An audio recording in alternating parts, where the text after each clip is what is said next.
विठ्ठलाचा कावरती देशी मातीला आकार, विठ्ठला तू वेडा कुंभार, विठ्ठला तू वेडा कुंभार. माती पाणी उजेड वारा तूच मिसळसी. स्टॉल लावतात जे होलसेलमध्ये घेऊन ते रेट लावतात त्यांचे, त्यांनाही परवडलं पाहिजे की घेऊन येऊन स्टॉल लावायचा, दिवसभर थांबायचं, 15 दिवस स्टॉल लावायचा गणपतीला पूर्ण.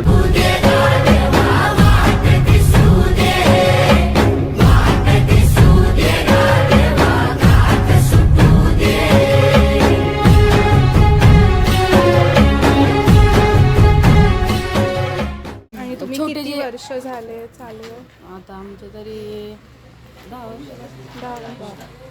हां हां. तुमचा हा मेनच व्यवसाय. हा, म्हणजे सगळी कुंभारची जेवढी 60 घर आहेत ना तेवढे हाच इथे 60 घर आहे. हा, पूर्ण स्टार्टिंग पासून तिकडनं बरोबर. तिकडनं ते एंडिंग पर्यंत साईडला पूर्ण. अच्छा.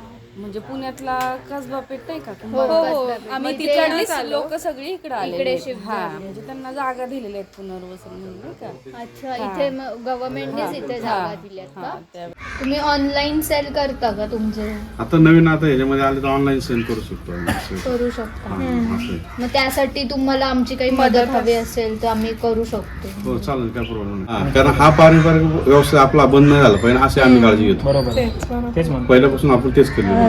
विठ्ठला तू वेडा कुंभार. तुमची मुलं वगैरे कंटिन्यू करतीलच ना? आता कंटिन्यू आता ते आताच कालची पिढी जे करू शकते का ते काय सांगू शकत नाही. पुढे ती लोक 50 ला विकतात, म्हणजे मार्जिन त्यांना जास्त निघते. बरोबर. आपली कष्ट जेवढं आहे तेवढं नाही भेटत तेवढं आम्हाला. नाही. म्हणजे प्लॅटफॉर्म फी तुम्ही म्हणताय जास्त असते त्यांना. हा, त्यांना ते मार्जिन जास्त भेटते, आपल्याला नाही भेटत तेवढं. मग तुम्हाला अशी काही मदत लागेल जर का म्हणजे ऑनलाईन तुम्हाला सेल करायचं असेल तुमच्या गोष्टी?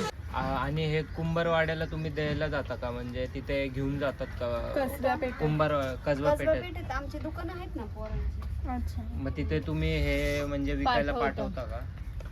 विकायला तिथे पण हे येतात ना, व्यापारी लोक येतात ना, तिथे पण त्यांनाच द्यायच्या.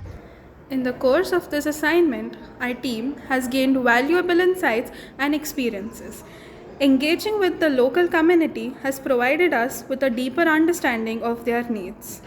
Successfully planning and implementing various components of the support plan has strengthened our project management skills from resource allocation to deadline management.